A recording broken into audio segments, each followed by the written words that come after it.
আজকে আলোচনা করব পেইন নিয়ে। পেইন জিনিসটা আমরা অনেক পরিচিত পেইন সম্পর্কে, বাট পেইন অ্যাসোসিয়েটেড এবং ক্লাসিফিকেশন সম্পর্কে আমরা হালকা একটু ধারণা নিব। পেইন রিসেপ্টর সম্পর্কে একটু জানবো। ব্যাস এতটুকুই আজকের ক্লাস। একটা গুগল ফর্মস সবাইকে দিয়ে দিব, ক্লাস শেষ হওয়ার মাত্র সবাই চলে যেও না, গুগল ফর্মস অবশ্যই ফিল আপ করবে, অ্যাটেন্ডেন্স হিসেবে আমি কালেক্ট করতেছি। হ্যাঁ, আচ্ছা। পেইন পেইন কি জিনিস? পেইন হচ্ছে একটা unpleasant sensory or emotional experience associated with actual or potential tissue damage or describes in terms of such damage. এই কথা দিয়ে যেটা বোঝানো হচ্ছে যে পেইন, এটাকে যদি আমরা ডিফাইন করতে যাই, পেইনকে আমরা বলবো একটা আনপ্লেজেন্ট, মানে আমাদের জন্য পছন্দের না এমন একটা স্টিমুলাস অথবা এক্সপেরিয়েন্স। এটা ফিজিক্যালও হতে পারে, মেন্টালও হতে পারে। তো অনেকে আছে না মেন্টাল, মানে মেন্টালি সিক থাকে, মানে মেন্টালি তারা অনেক পেইনের শিকার হয়। ক্ষেত্র বিশেষে এটা টিস্যু ড্যামেজের সাথে রিলেটেড, আমরা যত কিছু পড়বো সবগুলো টিস্যু ড্যামেজের সাথে রিলেটেড অথবা সিমিলার টাইপ অফ ড্যামেজের সাথে রিলেটেড। মানে পেইন, আর কোনো কথা নেই। পেইন কত ধরনের, এটা নিয়ে অনেক কনফিউশন, অনেক কিছু আমরা পড়ি। আর আমাদের ফিজিওথেরাপি রিলেটেড যতটুকু আমাদের জানা দরকার আমরা শুধু ততটুকুই পড়তেছি। হ্যাঁ, আরো ক্যাটাগরি পাবা, আরো ক্লাসিফিকেশন পাবা। আমরা যেসব কন্ডিশন ট্রিট করি এগুলোকে আমরা বলি অ্যাকিউট কন্ডিশন অথবা ক্রনিক কন্ডিশন, তাই না? আর এর মধ্যে আবার পেইন আবার দুই ধরনের, অ্যাকিউট পেইন আর ক্রনিক পেইন। আচ্ছা, কন্ডিশন আমরা পরে পড়বো, পরে জানবো, আমরা টপিক দিয়ে জানবো। তার আগে আমরা জানবো পেইন, অ্যাকিউট পেইন আর ক্রনিক পেইন, এই দুইটা জিনিস সম্পর্কে। আমি হয়তো তোমাদের বলেছিলাম অ্যাকিউট মানে কি,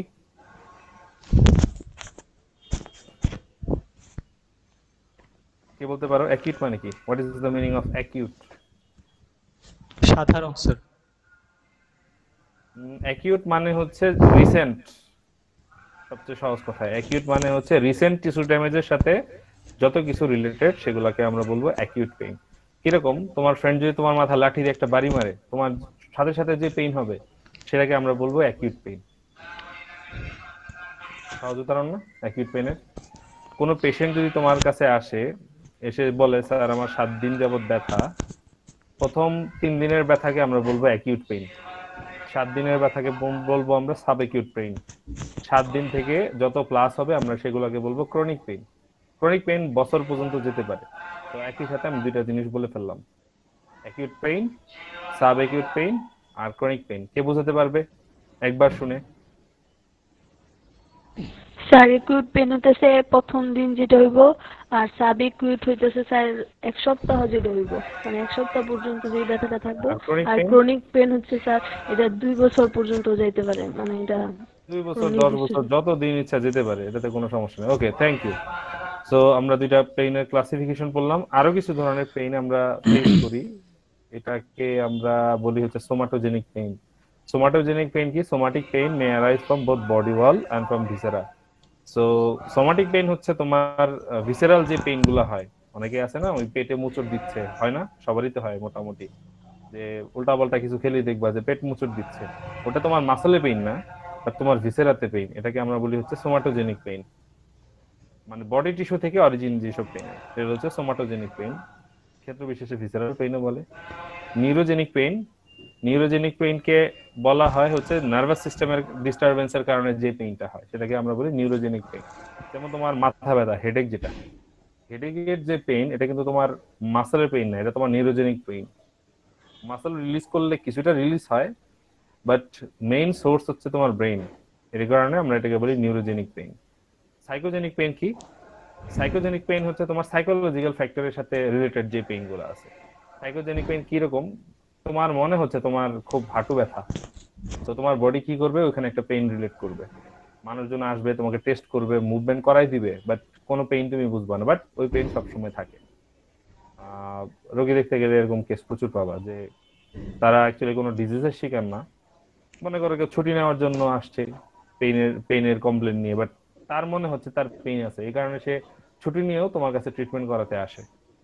সেগুলোকে আমরা বলবো সাইকোজেনিক পেইন। এগুলোকে একটু মানে কেয়ারফুলি হ্যান্ডেল করতে হবে। সাইকোজেনিক পেইনের সাথে আরেকটা কথা আসে, সেটা হচ্ছে সাইকোজেনিক ড্রাগ। আমরা যেগুলো খাই, কিছু জিনিস আছে এরকমগুলো আমরা বলি প্লাসিবো। প্লাসিবো সম্পর্কে তোমাদের ধারণা আছে? What is placebo? No sir. আচ্ছা, তাহলে একটা নতুন টার্ম আমরা শিখবো, নাম হচ্ছে প্লাসিবো। প্লাসিবো মানে কি? প্লাসিবো মানে হচ্ছে কোন একটা রোগীকে কোন একটা ড্রাগ অথবা কোনো একটা ট্রিটমেন্ট দেওয়া যেটা অ্যাকচুয়ালি ওই ড্রাগ অথবা ওই ট্রিটমেন্ট ওই ডিজিজের কোনো পার্টি না, মানে ট্রিটমেন্ট প্রোটোকলই পড়ে না। কিরকম? মনে করো হচ্ছে কোনো পেশেন্ট আসছে তোমার কাছে ট্রিটমেন্টের জন্য, সে তোমার কাছে ওষুধ চাচ্ছে, ওষুধ নিলেই তার পেইনটা যাবে, না হলে পেইনটা যাবে না। আমরা কি করব, তাকে অ্যাকচুয়ালি ওই পেনের ওষুধ না দিয়ে একটা নর্মাল যে কোনো একটা ওষুধ দিয়ে দিব, মনে করো একটা ভিটামিন দিয়ে দিলা, সে চাচ্ছে তোমার কাছে পেইন কিলার। কি হবে, সে তো আর জানে না যে এটা ভিটামিন না পেইন কিলার, সে ভিটামিনই খাবে, খেয়ে বলবে স্যার একই ওষুধ দিলেন, একদিন আমার পেইন চলে গেছে। তো এগুলাকে আমরা বলবো প্লাসিবো, যেটা অ্যাকচুয়াল ড্রাগ না, বাট ট্রিটমেন্টের সাথে এটা দিলে ক্ষেত্র বিশেষে পেশেন্টের সাইকোলজিক্যাল ফ্যাক্টরের কারণে খুব ভালো কাজ করে। কে বলতে পারবে প্লাসিবো কি জিনিস? রাফায়েল আছো? রাফায়েল নামটা দেখা যাচ্ছে, রাফায়েল জি আছো স্যার। কিনা? জি স্যার। আচ্ছা, বলো তো প্লাসিবো কি জিনিস? প্লাসিবো হচ্ছে স্যার মানে যে ট্রিটমেন্টের জন্য আমরা এটা দিব সেটার অ্যাকচুয়াল ড্রাগ এটা না, বাট এটা হচ্ছে সাইকোজেনিক পেইনের যারা পেশেন্ট আছে তাদের ক্ষেত্রে ইউজ করা হয়। মানে এটা খেলে তার মনে হবে যে তার পেইনটা চলে গেছে আর কি। এটাই স্যার। এক্স্যাক্টলি, মানে অ্যাকচুয়ালি এই যে ড্রাগ আমরা সাজেস্ট করছি এটা পেশেন্টকে স্যাটিসফাই করার জন্য, মূলত এটা ট্রিটমেন্টের পারপাসে না। এই ড্রাগটা নিলে পেশেন্টের উপকারও হবে না অপকারও হবে না, বাট পেশেন্ট যেহেতু চাচ্ছে তাকে দেওয়ার কারণে তার পেইনটা চলে যাচ্ছে, সো এই কারণে আমরা সাজেস্ট করি অথবা দেই পেশেন্টের কারণে। ক্ষেত্র বিশেষে কিছু কিছু ড্রাগ এরকম প্রেসক্রাইব করলে দেখবো পেশেন্টের খুব ভালো লাগতেছে, যদিও ওইটার কোনো এই ডিজিজের ক্ষেত্রে কোনো ইনফ্লুয়েন্সই নেই, কোনো কাজই নেই।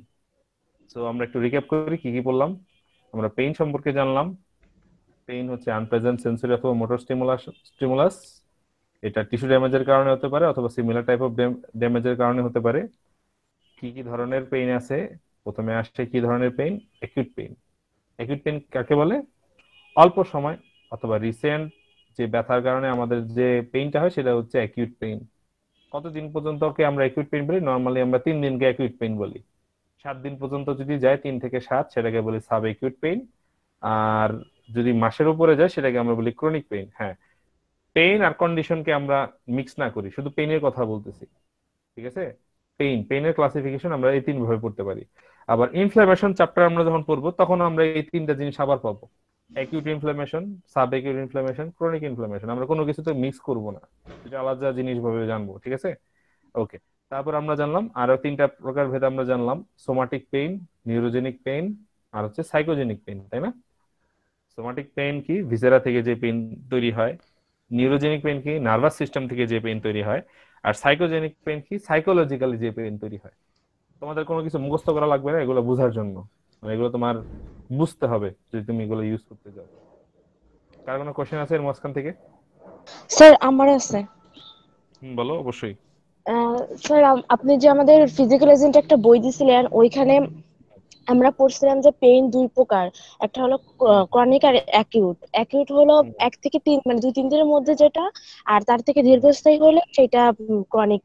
কিন্তু স্যার আজকে হুম, তো মানে 3টা বললেন, তাহলে আরেকটা সাবজেক্ট। আরেকটা আছে, সেটা হচ্ছে sub acute pain. Sub acute pain কিরকম? তোমার অ্যাকিউট কন্ডিশন এখনো পার হয়নি, বাট এটা ক্রনিকের পর্যায়েও পড়ে না, এটাকে আমরা বলি সাব অ্যাকিউট পেইন। তাহলে কি স্যার এখন থেকে আমরা 3টাই বলবো, মানে অ্যাকিউট, সাব তোমরা অ্যাকিউট, ক্রনিক? তিনটাই জানো সেটাই ভালো, কারণ সাব অ্যাকিউট পেইন পেইন এইটা সবচেয়ে বেশি প্রচলিত। তুমি ডিপার্টমেন্টে গেলে এটাই দেখবা যে পেশেন্ট যদি 7 থেকে 10 দিন ব্যথা বলে আমরা সাব অ্যাকিউট পেইন হিসেবে ট্রিটমেন্ট দিই। অ্যাকিউট পেইন না ক্রনিক পেইন, এটা কাজে লাগবে আমরা আইস ইউজ করব না হিট ইউজ করব সেই ক্ষেত্রে। আমরা কি তোমাদের আইস পুড়িয়েছিলাম 15°C তাপমাত্রায় যে ট্রিটমেন্ট করা লাগে? পুড়িয়েছিলাম না? জি স্যার। জি আচ্ছা, so sir. Acute sub acute কেন আমরা পড়তেছি? সাব অ্যাকিউট স্টেজে হিটও কাজ করে, কোল্ডও কাজ করে। কোনটা বেশি কাজ করে এটা তোমাকে একটু এক্সপেরিমেন্ট করে নিতে হয়। আর অ্যাকিউট কেসের ক্ষেত্রে অবশ্যই তোমার কোল্ড যেটা সেটা ভালো কাজ করে, আর ক্রনিক কেসের ক্ষেত্রে হিট ভালো কাজ করে। বাট সাব অ্যাকিউট ডিভিশন কেন? কিছু কন্ডিশন থাকে এই রেঞ্জের মধ্যে হিটও ভালো কাজ করে, কোল্ডও ভালো কাজ করে, বাট দুইটার মধ্যে কোনটা ইফেক্টিভ এটা তোমাকে খুঁজে বের করতে হয়। সেই কন্ডিশনকে আমরা বলি তোমার কি বলি? সাব অ্যাকিউট স্টেজ, মানে সাব অ্যাকিউট পেইন। তো আমরা যখন ডিপার্টমেন্টে কোনো পেশেন্ট দেখবো যে বলতেছে আমার 7 থেকে 10 দিন যাবত ব্যথা, তাকে আমরা অ্যাকিউটে ফেলবো না, ক্রনিকেও ফেলবো না, তাকে আমরা ফেলবো সাব অ্যাকিউটে। সো তাকে আমরা ইলেকট্রোথেরাপি দেওয়ার আগে একটু চিন্তা করে দিব যে তাকে হিট দিব না কোল্ড দিব, ঠিক আছে? জি স্যার। ক্লিয়ার হয়েছে কিনা? মানে এটা প্র্যাকটিক্যাল ওরিয়েন্টেড, তোমার বুকিশ নলেজ না, এটা আমরা প্র্যাকটিক্যালি পেয়েছি। আরো বই রেফারেন্স দেখতে পারো, বাট প্র্যাকটিক্যাল এটা। ওকে, আচ্ছা, আরো দুই ধরনের পেইনের কথা বলি, এটা পরবর্তী ইয়ারে জানবো, বাট বলে দিই, সমস্যা নেই যেহেতু পেইন নিয়ে পড়াচ্ছি। একটা হচ্ছে তোমার সেন্ট্রালাইজড পেইন, আর একটা হচ্ছে লোকালাইজড পেইন। এই দুটার পার্থক্য একটু বলি। সেন্ট্রালাইজড পেইন কি জিনিস? মনে করো একটা লিম্ব পুরাটাই ব্যথা, বাট একটা জায়গা আছে যেখানে প্রেস করলে পেশেন্টের বাকি পেইন চলে যায়, অথবা একটা জায়গায় ট্রিটমেন্ট করলে সব পেইন সেন্টারে চলে আসে, মানে উপরে চলে আসে। কিরকম? তোমার আমরা তো জানি আমাদের স্পাইন দিয়ে হচ্ছে আমাদের হাতে আর পায়ে নার্ভ যায়, তাই না? নার্ভ সাপ্লাই গুলা হচ্ছে আমাদের স্পাইন থেকে ডিস্ট্রিবিউট হয়। সেন্ট্রাল পেইন কোনগুলোকে বলবো? মনে করো একটা পেশেন্টের শুধুমাত্র পিঠে ব্যথা, শুধুমাত্র স্পাইনে ব্যথা, এটাকে বলবো আমরা সেন্ট্রাল পেইন। আর লোকালাইজ পেইন অথবা পেরিফেরাল পেইন কাকে বলে? কোন পেশেন্টের হচ্ছে কোমরে ব্যথা, বাট পেইনের সে তোমাকে বলতেছে পায়ের মধ্যে পেইন, এটাকে আমরা রেফার্ড পেইনও বলি। তো আমরা কয়েকটা টার্মিনোলজি জানলাম। সেন্ট্রাল পেইন কি? তোমার স্পাইনের একটা সেন্টারে ব্যথা, অথবা লোকাল একটা সেন্ট্রাল পয়েন্টে ব্যথা। সেন্ট্রাল এক্সিস আমাদের মাথা আর স্পাইনাল কর্ড, এই এরিয়া বরাবর যদি কোনো পেইন হয়, এটা হচ্ছে সেন্ট্রাল পেইন। আর পেরিফেরাল পেইন অথবা লোকাল পেইন অথবা আমরা কি বললাম, রেফার্ড পেইন। রেফার্ড পেইন কাকে বলবো? যে ব্যথার সোর্স এটা না, বাট এই জায়গায় ব্যথা।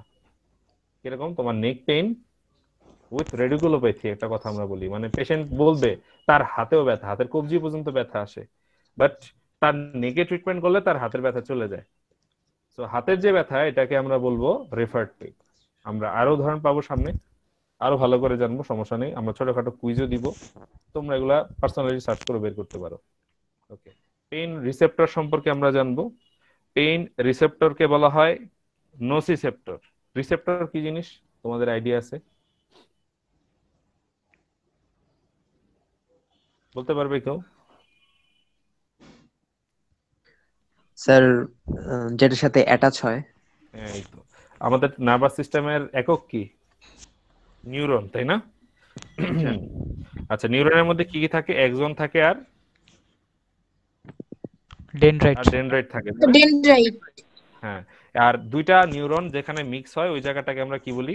সিন্যাপস। আচ্ছা, আর সিন্যাপসের মধ্যে কি থাকে? রিসেপ্টর গুলা পারসিভ করে, মানে রিসেপ্টর মানে কিছু জিনিস কেমিক্যাল মিডিয়েটর, এগুলা এইগুলা কি করে? মূলত সিগন্যাল গুলোকে পাস করে, সিগন্যাল গুলোকে ক্যাচ করে এবং পাস করে, এগুলোকে বলি আমরা রিসেপ্টর। আর পেইনকে যে রিসেপ্টর ক্যারি করে তাদের নাম হচ্ছে নোসিসেপ্টর। জয়েন্টের পজিশন যারা ক্যারি করে তাদেরকে আমরা বলি mechano receptor. So joint position sense carry করে কোন রিসেপ্টর? কি বলতে পারবে? Mechano receptor. আর পেইন পারসিভ করে কোন রিসেপ্টর? এই কি বলে দিচ্ছে তো সব, তাও যদি না পারো তাহলে তো বিপদ। পেইন পারসিভ করে কোন receptor? Sir নোসিপ্টর।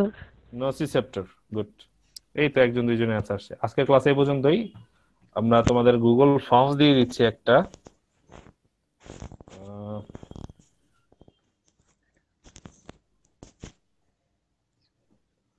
Just a moment.